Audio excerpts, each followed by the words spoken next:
Okay, now on to the Health Watch, where we like to discuss all sorts of topics that are trending in the medical world. And as always, we're joined by Dr. Syed Hussain from Trinity Health of New England, who's been here the past 2 Wednesdays when I have not. So it's been a while since I've seen you, Doctor. Yeah, that's right. Good to see you. Missed you. Yeah, glad to have you here. Missed you too. All right, we're starting by talking about melatonin, obviously a very popular sleep aid, but there is some danger specifically with melatonin gummies because a team of researchers studied 25 different brands and found that about 2 out of every 9 of them contained a different amount of melatonin than what was put on the label.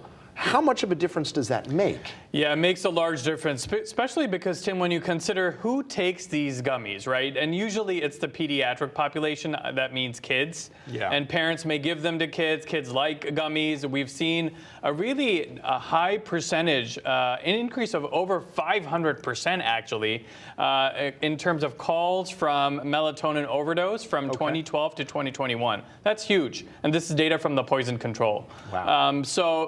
Not only was a large amount of melatonin, more than should be prescribed, found in these gummies, but also more concerning is CBD, cannabinoids, that were also detected by this independent lab, the study that was conducted looking at, as you mentioned, 25 or so different brands of gummies. Does CBD have any proven benefits to help people sleep? It's only indicated in the pediatric population in patients who have intractable seizures. So yes, basically, for all intents and purposes, no.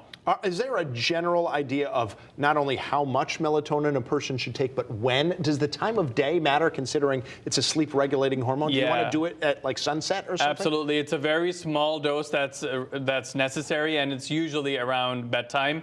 But parents need to be aware of what symptoms to look for if their child is getting very irritable, agitated, bedwetting. These are all symptoms of possible overdose. So first and foremost, stay away from these gummies until there's further investigation by the FDA looking at these over-the-counter medications. Speaking of the FDA, it actually just cleared an injection for patients with a rare form of Lou Gehrig's disease, ALS. What do we know about that? This is very exciting. Tofersen has been conditionally approved by the FDA for use in a very small subset, Tim, of ALS patients. This is a very sad disease in terms of what it does. There are about 30,000 or so patients nationwide, and this drug will be catered to around 500 of them, those that have a very specific mutation that can cause very severe disease, rapidly progressing. So symptoms, just so viewers are aware, can start off with muscle twitches, but then ultimately involves all muscle parts. So it's difficulty swallowing, difficulty breathing,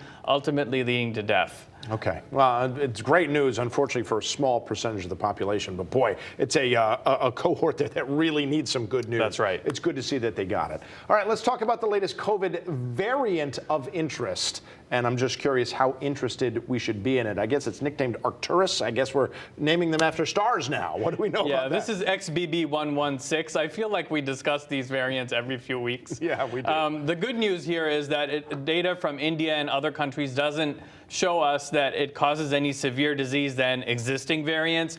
It does tend to cause more milder illness. It is gaining ground in countries where there may not be pre-existing immunity to this particular variant sublineage.